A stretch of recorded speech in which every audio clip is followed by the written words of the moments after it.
Welcome back to another episode of Excuse My Grandma. It's Kim and my co-host, Grandma Gail. So for those who are watching, you can tell we are not in our New York podcast studio. We are in Grandma Gail's bedroom back in Palm Beach. Yeah, and it took Kim at least an hour and a half to get these cameras in the right position. We've gotten so spoiled to having other people do this for us that we might have to find a studio in West Palm Beach. It humbled me a little bit. It took me back to our roots of every single time we were setting up every camera angle and the recording equipment, and it still probably doesn't look as amazing as a studio. I don't know. I think you do a pretty good job, but it is difficult. People who don't realize when you watch the podcast the amount of fidgeting that goes into the lighting and where the cameras are. I have a new respect for all the people who do it for us. Well, we're also doing it from home, so we hang out at home all the time. It's natural for us to just be here we used chatting. to do it all the time. Yeah. In 2021 when we started, Kim, that's where we started from, mostly at my desk with two chairs. So we're sort of moving it around. We moved 5 feet to the left since then. Well, you're getting very adventuresome. I mean, that's a big deal, 5 feet. I know. It's a big deal to be doing a podcast for 4 years also. And I feel like each season, as we like to call it here in Palm Beach, has such a different energy and storyline, both for our personal lives and for our podcast. Like, we've obviously come such a far way business wise with the podcast and our social media. We've become a big deal, but we still can't get the cameras correct. It doesn't matter how big a deal we are, we still have some problem with the cameras. It's been nice to be able to come back here every winter too and have a change of scenery and spend time together. And everybody's so excited when you come, Kim. And you like spending time in two places too. Well, I like it actually, and we do a lot in East Hampton too. I mean, so it's really three places in your studio. It's really 3 places, and with a long distance relationship, it's really all over the country. Right. So well, I'm international. You're international. You don't know where you are. You don't know what state you're in. No, I don't know what time it is most of the time. But with who was excited to see me? All the people that work in our building here. Oh, okay. When is Kim come? Yeah. Well, you see what happens for people who don't know this. I live in an apartment down here, and the Amex package, not the Amex, the Amazon packages come here, and they come when Kim is here. They come in the Grove. Thousands of them come in. So they sort of knew you were coming. Poppy just came in, and he was like, "You've only gotten 2 today. It's a light day." Well, it's Sunday. Yeah, it's Sunday. They don't even deliver yet. They find a way to deliver to me. Exactly. No, they do deliver. I think there must be an Amazon warehouse like next door. No, because I think there's one in West Palm Beach. I really do think there is, so that we get things within hours. Yeah, of when we literally, order it. I order something in the morning and it comes in 2 hours later. Yeah. But in New York, it'll take 2 days. Because I think there's a distribution center somewhere in West Palm Beach. I think we need to visit. If they have the things in stock, they just deliver it. I think we need to really give shout out to Amazon. We love the delivery service. Yeah, I can make a list too of everything that I've ordered in the last 3 days if you guys are curious. It's mostly some beauty stuff. Well, stuff that you didn't have. Sunglasses, right? Shampoo came in a minute. Almond butter that I could have gotten at the market. Which I think I bought you. So now you have 2 things of almond butter. But all right. Great. And what else? I didn't realize how many different oat milks they are. You know, Kim loves oat milk. Yes. So I drink regular milk. She likes the oat milk. And there are about 8 different choices. But they didn't have the one that you particularly like, this barista one. So I think I don't know what the Khalifa difference is. Farms is the brand, but it's the barista blend, which is like what they would use at a coffee shop because it's a lot thicker. Oh. Like it'll be used for a latte because it's like milkier and thicker versus a regular oat milk that's more like watery. Right. I don't know. I still don't know where they get the milk from the oats. I think they soak them. It's like fascinates me. How do they get all that milk from a little grain of oat? I know, and like it's going to come out that it's a phony. No, what else would it be? I mean, the only place you get milk is from goats or cows or sheep. No, I don't think sheep give milk, do they? Sheep's cheese. Sheep cheese. Goat cheese. Goat cheese. I don't know. I don't think sheep give cheese, but maybe they do. I don't know. I'm not familiar with too many sheep in my life, but I know goats for sure. I was FaceTiming with my boyfriend who's in Korea, and he went into a coffee shop and he goes, "Can I have almond milk?" I'm like, "You're in Korea." Like they don't, but although they had it. They had it, all right. Yeah.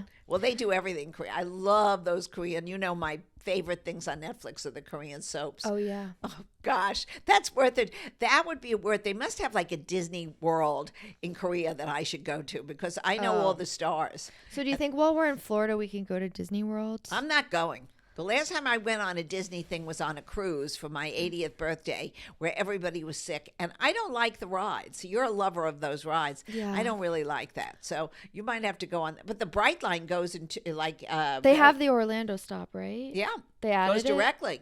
Yeah. Oh, it's so tempting. Well, you could always go see what's doing in the park. I would go one day. I could honestly to go for the day. You do a turnaround.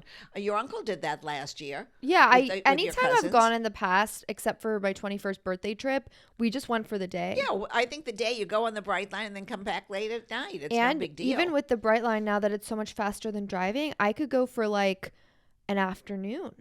Well, it still takes you over 2 hours to get there on the Bright Line. So I think if you go in the morning and come back, before dinner or after dinner, you're all right. I'll think about it later. I think you should think about it. Okay, let's talk about what else we have been up to. Obviously, we came down here, but I came down to vote. You came down to vote. I like to vote in person. I still believe, of course, I'm like the last of the people who believe in this, that voting should be done on election day. All my life. Wait, no, I voted early. I know, but that never used to be. That they used to have overseas ballots, especially for the military. That always has been in effect for a very long time. But most of my life, you had to vote on the first Tuesday in November. Well, election day was election day. Now you got people voting 2 and 3 weeks before. It's very hard. I mean, almost that you could almost call the president early. Because of most of the ballots are in already, which I don't think is fair. I think it's very necessary to do the early voting because I think lines deter so many people. And imagine the lines. I mean, the lines were already crazy in some places on election day. Well, like imagine if everyone had to vote on that day, and then some people would just be like, "I'm not waiting in line. It's too crazy." Okay, well, I think I waited on a little line even on election day, which was fine. It's part of you talk to people online, whatever. Mm-hmm. But I must say, I think that it's time to get everybody together and be, feel that everybody feels good about the country. We have the greatest country in the world, and we have to realize that people have differing opinions, and that's all right too. So, but I'm just hoping that come January, when the new group comes in, that we can work together, get things moving. But I think also I'm in New York City, and something I sort of realized after this election was I always thought, okay, the rest of the world doesn't know. They're in this bubble, and New York City is so open to everything and whatever. But I actually realized New York City itself is in a bubble. That's right. Not to say one's better than the other, but I always thought, why don't people all think like New York? And I think that it was surprising to me how many people didn't think the way I did. And not only in New York, by the way, Kim, the voting was very, very all over the place. It wasn't just, a blue state the way we've always thought it was. People were voting their pocketbook. Very, very much their pocketbook, which is always the issue. That has been the issue for the last 40 years. It's all about the economy, stupid. Bill Clinton said that a million years ago. What I wanted to discuss also is how to have conversations with family members who might have voted differently from you. Whether we should limit political conversation, because I think at times you might want to. And kind of just focus on the relationship itself. Your relationship with your family is about a million things, not just that. I think when it becomes hard is when you see if someone voted for someone, you start to question their values a little bit. That's no good. That's no good because everybody is going in for different reasons, voting for many different reasons. Some people only voted on foreign policies issues. Some people only voted on women's rights. Some people only voted on the economy. Some people only voted on immigration. It depends where you're coming from, and everybody has a right to that decision. Nobody should say your vote is no good or your vote is no good. And I think at this point, when we get together the next time that we're on for Thanksgiving, we should just be thankful that we're all together. Mm-hmm. Stop being divisive, even at the dinner table. It's no longer. It's over now. It was, when you say it's over an exam, you've taken an exam and you studied, and did what you studied could all night, and you did the best Although, you can. I would disagree with that only because it's not like we did all we can and now we relax. Like I think we should always relax. be you should always speak up, participating in our exactly. government or in our society. No question. Yeah, no question. You never should give up. Articles of the week. According to the New York Post, Gen Z has coined a new term. It's a new dating term for people who aren't dating as much for love as social status. It's called throning. So it basically means you're dating someone who boosts your reputation and probably your ego just by association. Essentially, you're placing them on a throne. That happens all the time. But that's the term now, throning. Throning? Like you're placing them on a throne. Okay. I don't know. Just something to learn. I think from from the start of man, you always look to see somebody who is better than you to either push yourself up socially. So if that was throning, I think that's a very, very common thing in dating. Nobody wants to go down in what they feel they're entitled to. Everybody always aspires to go up and be with somebody who's either but going up might be being with someone who seems like they're a really caring person, and then you being around them is really caring. It could be that they're really funny and then you're in a better mood because you're happy. Like that's what I would think of dating up, but this one's about social status. It's about I would have always thought it's social status. Right. That is what this is. Right. But I'm saying that I don't think that's what everyone does. Like dating down is not. It's like dating dumber. A smart person tends not to want to date somebody who's not as intelligent or right. So it's with everything. Like, so it could be with a lot of things. But I think the other has been going on for time. The queens would never date a commoner. We can go back to early times. They always had to date another royal or I think it's a very common thing. I don't think that's anything. But I think the new terming of it is cute. Throning. Going to think about that. Okay. Who was throned in a relationship. Yeah. Next time we see a couple in Palm Beach where it's like an old guy with a lot of money and a girl who came out of she's throning. She's throning. Good for her. Okay. The 2025 Grammy noms also came out. I hope Taylor Swift won everything. Well, no, they didn't vote on it yet, but they didn't have the awards. But the nominations came out. She's nominated for a lot. Right, naturally. Women are leading in the major categories, which is a shift from the previous years because men were winning the majority. I don't even know any men who sing anymore. I know only women. I think everybody just talks about Beyonce and Taylor Swift. I don't know one man. Beyonce was record breaking. Right. 11 nominations. So who are the men? Total 99. It's not Puff Daddy either, or Puff Diddy, whatever his name is. Jay-Z did also, but Post Malone received a bunch. Okay.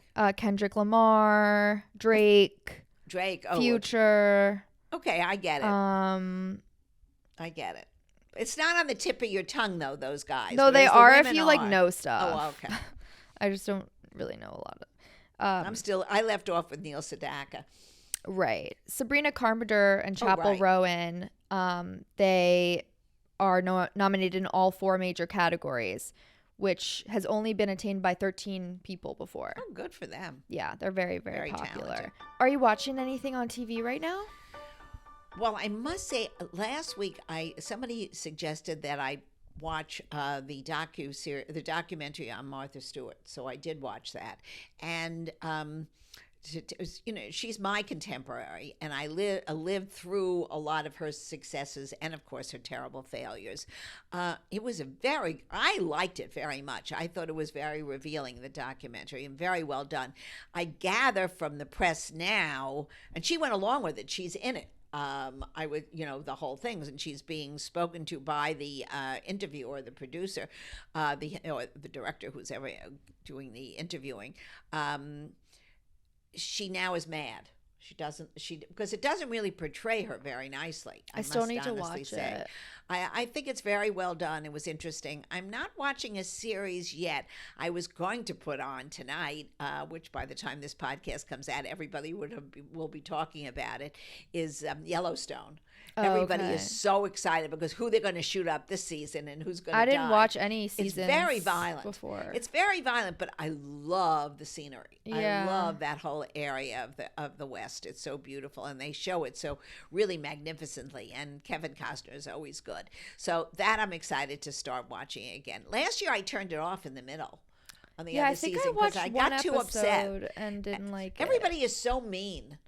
Yeah. They're certainly not sitting around the dining room table talking. Yeah, no, I don't know. I think that kind of show's not for me, but I could give it another try. They had a whole 2-page spread in the Times this morning when I looked to see in the obituary if anybody died that I knew, which is my Sunday ritual. Yes, Thank heavens nobody was in it. It's a very pleasant ritual.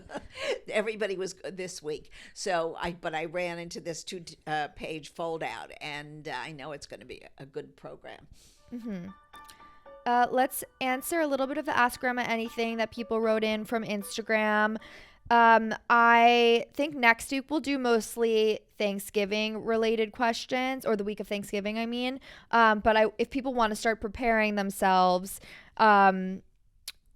people asked Grandma what your favorite side dish is.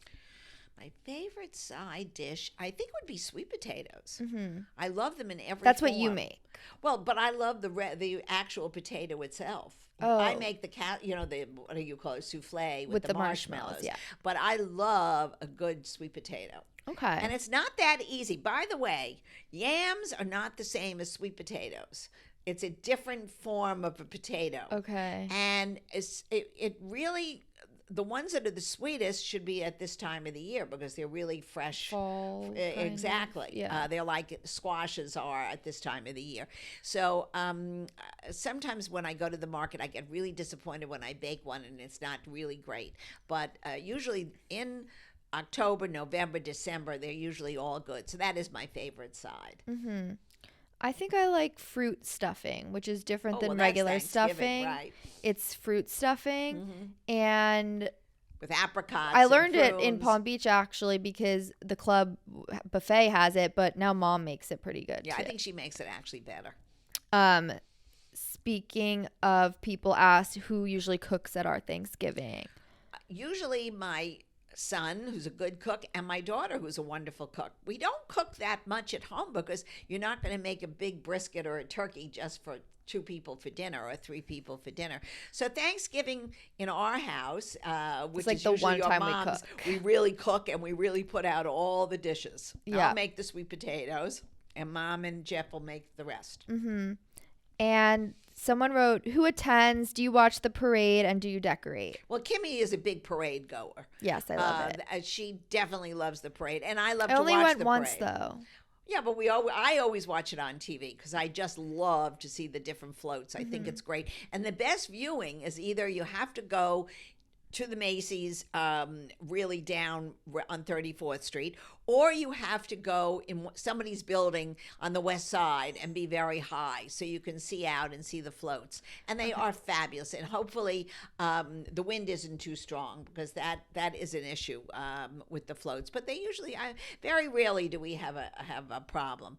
But I do love the parade. And I love all things Thanksgiving. We decorate usually with flowers, put some orange flowers and some turkey, little chocolate turkeys around the table. That's always our big decoration. But it's just the feeling of being together, all the kids being home. And this year we have everybody home. Nobody's away at college. So it's really nice. Well, yeah, I'm looking forward to it, all being together. I like when we do it. We're planning on doing it in the Hamptons, and I like when we're all in a house because it feels more American, I feel like, than our apartment. You like the idea of the house. I didn't think it mattered whether you were in an It doesn't apartment really or a house. matter. It doesn't really matter. It's about being with family. Yes. That's really the truth. Yeah. Okay, another great episode of Excuse My Grandma. Follow us at Excuse My Grandma on social media. See what we're up to, especially while I'm here in Florida. And we will see you next week. Bye.